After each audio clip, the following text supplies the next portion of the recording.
Hello, everyone, and welcome to another episode of Beyond the Donation. I am joining you from our beautiful new studio here in West Fargo, North Dakota. Joining me today, as has been the last few weeks, is Noah Barnett. Noah, glad to have you here. Yeah. I love the digs. I love the purple. As the team internally knows, purple is one of my favorite colors. And so it's incredible that we've brought it to life with Otto as part of DonorDoc's brand, but it looks incredible in the studio. I look forward to being there one day. Yeah. We've got room right here at the table for two people. So we got two mics. It's all ready for you to come to Fargo and record the next episode. I love it. All right. Well, today, so we've kind of been on this series about talking a lot around how it's not always just about trying to do more, but it's about focusing on what matters most and the most important things. And so today we're going to continue on that theme, and we're going to talk about the importance of the omissions list in how you run your nonprofit. Yeah, absolutely. And what you're not doing might actually be the most strategic thing we've talked about on this podcast, because often it's, hey, we have all these things we should do. And we've talked in the previous few episodes on how you really need to focus on what matters most and tactics to do that. But one of the unspoken distractions is the things that you chose not to do creeping back in because you didn't explicitly say that you're not going to do them. And I'll kind of share a quick little story is that what can often happen is, say, we prioritize growing our donor base and we're going to grow new donors. And what then ends up happening down through the organization is people are like, we're growing new donors, we're focused on new donors, we're doing that. And then they interpret it into what tactically they may or may not want to do across the team. So someone might be, well, a great way to grow new donors is we're going to double down on our Facebook account and we're going to drive that forward. Someone else might say, oh, we're going to do paid advertising. Someone else might say, hey, we're going to run this event. All these different interpretations of it. But by having an omissions list, you can say, hey, we've chosen intentionally not to do paid advertising to help grow new donors because we know it's a good idea. We know it's an idea we could execute, but we're choosing not to do it for now. And it basically just puts it over there in that kind of parking lot spot and says, hey, here are the things we are not going to prioritize. And it's not that we didn't think of them. We did think of them already, and we've chosen not to do them. And I think it's a powerful way to kind of have this firm no list as you drive through any given time period you're trying to focus on what matters most. Yeah, I think it's easy to make a to-do list. It's a lot harder to make a to-don't list. Like, I think To that's don't kind of what list. I we're, love yeah, that. yeah. Yeah, it's interesting because I don't think we ever suffer from not having enough ideas or things that we could go do, or, I mean, like, that's never the problem. The problem is wading through all of that and finding the most important things. And then, to your point, focusing on those by being intentional about not doing all the other stuff right now. I think a lot of people, Noah, really have trouble saying no to things. Like, how do you look at that? And, like, how do you navigate through that, when it's like, it's time to figure out, very importantly, what we aren't going to do, which means saying no to certain ideas or certain things that other people may want to do or may think are important.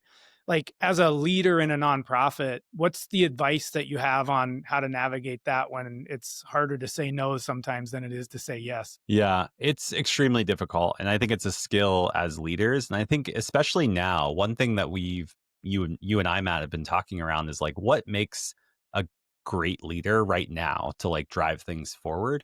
And I think one word that keeps coming to mind in our conversations is around discernment and decisiveness. And so this is really, really hard. And I think it's a skill set that requires practice and just that admission that we're not going to get it right every time, and that's okay. So I think that's the first thing I would say. The second thing I would advise leaders to think through is to use frameworks for carving out time for different things. So what I mean by this is that you don't want to be the person that's just has a no t-shirt on and everyone knows that if they come talk to you, you're just like, no, no, no, no, no, no, no, right? No one wants to be that person. No one wants to be around that person. And so I think what often can be helpful is by agreeing that there are going to be different phases to our priority kind of making. And as part of that, we're going to have an emissions list or a list of things we're going to say no to as a group. And so what this looks like in kind of maybe three phases is the first one is letting everything be on the table. So maybe we call this the yes meeting. And it's like everything's a yes. It's like that Yes Day movie where it's like anything and everything is on the table. We say yes to everything. We put it all on the table, right? And we get to go through that exercise of saying yes. Then we begin to go through kind of the sorting phase where it's like, okay, now that we've had all of these things on the table, we're going to move out of the yes phase into maybe the focused yeses, which is, hey, we're going to put this in first.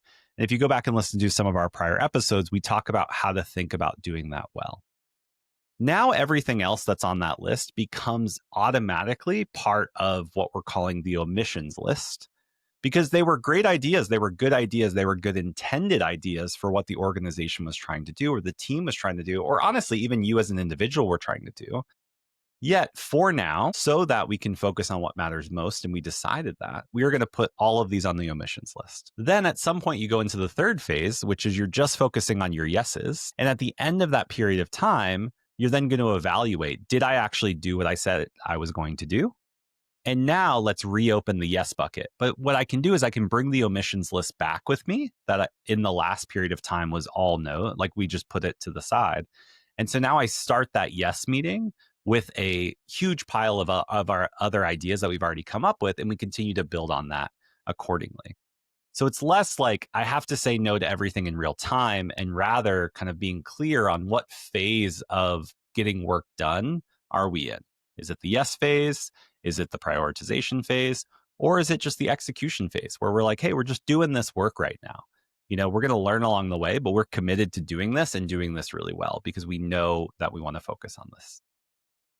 Yeah, I love that. I think that's a really practical way to look at it and kind of takes the what might feel negative about the no and kind of reframes that a little bit. Something I've done or have been a part of a couple of times that I always thought was a really interesting thought exercise and one that kind of helps identify the no list as well or the omissions list is taking and identifying like this is our number one strategic objective or strategic goal that we're trying to achieve over this next period of time and getting into groups and actually listing out all of the things that we are doing or things that are similar to things that we're doing that will actually stop us from actually getting to that outcome. And that becomes a really clarifying list of things that you may need to be setting aside or changing or saying no to because it's going to actually, that's what's going to stop you from achieving the goal. And what's left is the most important things that are there for you to get to that goal. And it's a different approach, but similar way of thinking about it, I think. Yeah, absolutely. And again, it's being clear. You know, a big part of saying yes to things is being clear on those, but also as part of that, being clear what that means that we said yes to this. That then does mean we are not going to do, you know, that auction event that the board members love. And even though we didn't say it, it's like we need to say it so everyone hears it and is like, how do we feel about that? It's a not right now thing. And again, it's not that we're trying to brush off good ideas. We're just saying this is not going to happen right now. And I think that's actually a really good point of clarity, Matt. And maybe you can kind of, I'm trying to workshop this in real time, but it really isn't about no. It's just saying not right now.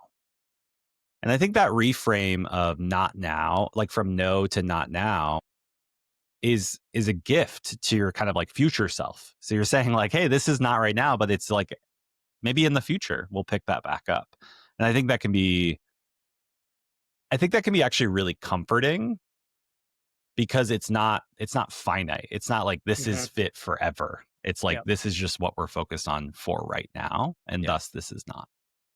And I agree with that. And then I think on the flip side, as a leader, you have to be really careful that if it's truly no, and it's not a not right now, but it's actually a no, that you're also clear on that you're not creating this, Great point. this false sense of, hey, we'll look at that down the road, even though you have no intention of doing that. And I think for people who like to say yes, that can be a trap to fall into of like, I'm just going to kick that can down the road because I actually don't want to deal with that right now. And that's fine. I mean, like, but I think if you really look at it, like if it's truly a no and it's never going to be a yes, I think providing that clarity is also important from a leadership perspective. But you're right. If it truly is a not right now, then you have not closed the door on that and you've allowed yourself the space to focus on what matters most right now, knowing that that may be what matters most in a future state. And so Hmm. you have that option to kind of pick that back up at that time where that becomes the most important thing or one of the most important things. So I do think it's a big distinction between no and not now. And I think it is a powerful way to prioritize, because that's the other thing. A lot of this is around like prioritization, and prioritization is really, really difficult. Like if everything is a high priority, then nothing's a high priority. And I think we see that. You fall into that trap a lot. Like I'll even look at our own internal project management boards at times and I chuckle at the number of items that we have that are marked high priority. It's like All of them. all All of of them. them are always high priority. Yeah. Exactly. So prioritization, I think, is a big part of this, but it factors in to the the right now, the not right now, and the no. And it's like, understanding how to prioritize helps you figure out which bucket things need to fall in. One of those three. Yeah. Yeah. And I think it kind of creates this like focus reset conversation because there also are a bunch of things. Let me just take a step back. I feel like you've probably been a part of these conversations too, where it's like, hey, we're talking about the priorities or the projects we're going to focus on, let's say this quarter or this next month. And, we're going into end of year season. We're going to do all of that. What a lot of people hear is we're going to talk only about all the new stuff we're going to add to our plate. And so it's like, oh, we're just talking about the new initiative or the new idea or the new report or the new project or the new campaign, et cetera. And this is going to be bolted on top of what we've been doing already. And what we're encouraging through the last few episodes is actually doing a full reset, almost a zero base type of approach where you're actually starting with nothing. And you're saying, hey, we're going to come into this conversation and we're going to decide what we're going to work on holistically. Not we're going to keep doing all of this stuff over here and then we're going to do this really new exciting thing that the leader is excited about. It's actually saying, no, we're going to go through all of it, prioritize, and then intentionally put things in the omissions list. And the omission list allows also for people at all different levels the invitation to say, so what I'm hearing right now is that we're going to be focused on this. So does that mean we should take this thing and put it on the omissions list? So it actually gives people that maybe historically haven't had the authority to say, no, we're not doing this anymore, to be a part of clarifying that and saying, hey, we've been mailing off these, monthly birthday cards. Are we still going to be doing that? Or are we putting that in the omissions bucket for this season so we can focus on these impact reports that we know will really move the needle? And it becomes a lot more collaborative versus, hey, no, we're not doing this. We should do this, et cetera, which is more kind of directive and rather this conversation. And I think, again, going back to the phases I shared at the beginning is you're setting the table in each of these phases to say, this is what we're trying to do right now. Are we trying to generate as many yeses as possible? Are we trying to pick which yeses and thus then what's omitted? Or are we actually in execution mode? And that cadence of rhythm, which is really important as well as you're trying to be like a lean nonprofit, allows you to kind of keep space for these different types of jobs that need to be done, like generating ideas or staying focused or reflecting. Yeah. Yeah, for sure. Well, and I just, focus is such a powerful thing across so many. You hear it all the time that like the most focused organizations are the most successful. And that's like in for profit and nonprofit. I think focus is is so important. And yet I sit here as a person who sometimes struggles in maintaining that focus. You know what I mean? Like there's so many Yeah. things coming at you as a leader of an organization all the time, and staying disciplined around that focus, or disciplined in your focus, can be Hmm. really, really hard. It's really tempting to chase shiny objects and to not stay disciplined in that. Like, how do you approach that yourself? And then do you have any advice for other leaders who, maybe struggle with that, on ways to kind of hold themselves accountable to staying focused to the things that we've agreed are the most important things? Yeah. It's way easier to talk about on a podcast than to actually do. So I'll just admit that right now. It's extremely difficult. I do think like one thing that's helped recently, and again, this is another principle that we're going to be talking a lot about on future podcasts, but is allowing for enough to be enough. And what I mean about this is really just saying what we're doing right now and the effort we're putting into it, we've chosen to do, and this is what matters most. And so that's enough. Because what I often catch myself in is we're working on that. And I've been programmed to be like, okay, what's more we can do? Because maybe I'm just feeling like I have more energy today. Or it's like, oh, what we said we were going to focus on maybe like didn't do this. And so should we do more? And the issue is even if you have 2 extra hours today, starting new things takes way longer than you ever give credit to as a leader. And so often it's better to maybe use that margin for one of two things, to go back and say, hey, within our focus area, what more could we be doing? Or what are we learning? Or kind of like, let me understand, how we can do what we chose to focus on better next time. Cause we have some extra margin. Or honestly, just give it back to yourself and give yourself that permission to say enough is enough. We've worked on that. We're running the thank you campaigns. We're doing that. I might have more mind share today because, we're executing and we're driving forward, but I can use that not to generate more work, but Hmm. rather to just kind of be satisfied in the work that we're doing, knowing we're Hmm. focused, and maybe even just rest and recharge Hmm. for the work ahead, because it's not going to be like that every single day. And so enough is enough has been something that's been important to me of late because, again, we talked about the should list. There's so many things coming at you telling you should do this, you should do that. And as not even just a professional, I'm also a parent, I'm also a partner, I'm also a friend and a community member, all of those things. It's like, man, like I'm not doing enough. And so giving yourself permission to say, no, enough is enough because I've done the work. We've chosen what to focus on right now, and we're executing that well at a high level of integrity and quality. Like that's enough. And we should give ourselves that celebration at the minimum. Yeah.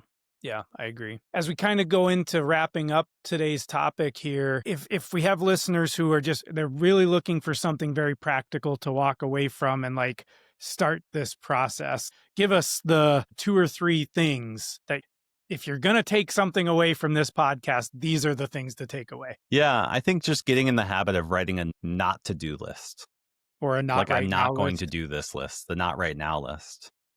Like, to be frank, I don't know if I've ever done that recently myself. And so I might actually walk away from this doing that same thing. I've done it as part of this exercise of growth planning where you kind of have this intentional conversation about omissions, but just write it down on your desk. Like, these are the things I'm not going to do. Give it to the to-do list or the to not do list, and give yourself that permission. So I think that's the main thing is like, what would it look like over the next week for you to actually write out a not right now list, or I'm not going to do that? And And then then what would I that look like if you are a part of a team to share that with the would team? say, yeah, and then share Yeah. that with your team. And yeah. Previous episode, we talked about try to stop doing one thing this week, like something that you're doing right now, like by the end of next week, just stop doing it and give yourself that permission. I think this is very similar. Like, write down the not right now list and then maybe have a conversation about what's on that list with your team and why Yeah. it's on there. And I I think it'd think be really as helpful and prevent focus drift, as I like to yeah. call it. Yeah. And I think as a leader in the organization, you also need to give your team permission to focus, because it's great if, I come up with my list, but if my leadership doesn't give me the permission to have that focus, now it may be perceived that I'm just not wanting to do what they perceive my job to be. So I think part of it is, depending on your role, but like, it's important to give your team the permission to focus on the most important things as a leader. Yeah, I absolutely. think I think Michael Porter said strategy is actually choosing what not to do, and that quote certainly always kind of sticks with me when I think about this kind of stuff. And that's a struggle for me personally. Like, I'm a person who likes to start things, and it's sometimes difficult to maintain that focus in practice. But I think that's where clarity can come from within an organization. Yeah, absolutely. And I feel like there was this analogy when we were talking about this earlier, around like blocking out the noise and kind of zoning in. And so I think of like, on my settings right now, it's like noise canceling headphones and giving yourself permission to turn that on so that you're really just being able to see what you're focused on and it not ignoring reality. Because I think that's the other thing the emissions list does. It is at least acknowledges there are other things going on. It's not like, oh, I'm just dedicated and focused and I just put my head down and keep running. It's like, no, there's a lot going on and we need a place for that. And that's why when I've coached organizations through kind of a growth planning exercise, the omissions list is always the one that people really struggle with, but then at the end really love because it's like, oh, feels so good. It's like giving it away to someone else. It's like, oh, Mhm. this is someone else's job now. And so it's a very helpful tool as you're doing planning with your team. Yeah, I love it. All right. Well, I'm super excited to continue this theme that we've been talking about the last few weeks, really focusing on how to be a lean nonprofit in how you're operating. And I just love that topic. I love the sentiment behind it and the fact that it's just a reality that we know so many of the nonprofits that we talk to struggle with scarcity of resources and time and all these things. And so these topics are very practical in how you can navigate through those challenges. And so, as always, appreciate your perspective and your experience and your expertise. And I think this is one that will likely resonate with a lot of the people that are listening. So thanks for being on today. Yeah, absolutely. And share the stories in the comments section. We'd love to hear from you and share some of those stories on future episodes. Love it. All right. Well, next time we will connect again here and we will have another topic related to how to operate as a lean nonprofit. And I can't wait for our next discussion. Thanks, Noah. Yeah, thanks, Matt.